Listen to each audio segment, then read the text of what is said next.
Israeli Prime Minister Benjamin Netanyahu has revived a decades-old tradition, Bible study at the Prime Minister's house. Chris Mitchell tells us that story.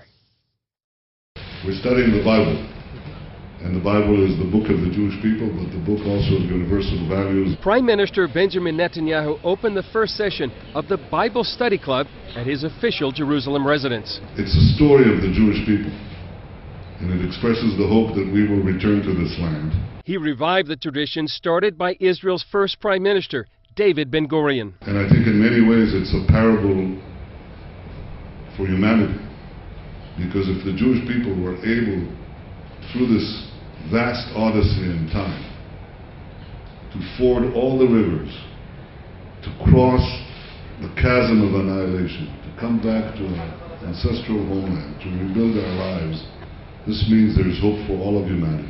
Netanyahu asked Jewish Bible teacher Mika Goodman to lead the session. I communicate biblical stories and biblical ideas and how the Bible could guide us in very sophisticated, modern challenges of Jewish sovereignty in Israel. And I have to communicate that to secular Israelis, anti-religious Israelis. Goodman told participants that they were there to try to uncover the secrets of the book of the Jewish people. Netanyahu, his wife Sarah, and more than a dozen rabbis and scholars studied the book of Ruth from the Jewish scriptures known to Christians as the Old Testament. I thought I was going to lead the conversation. But it turns out that our Prime Minister is quite an intellectual.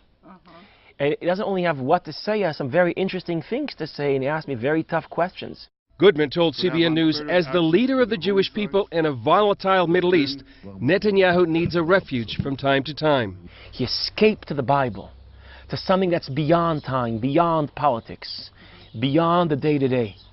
And diving into this great text and dealing with these great ideas, somehow he felt like it was a breath of fresh air for him. Netanyahu says he studies the Hebrew Bible with his sons every Sabbath.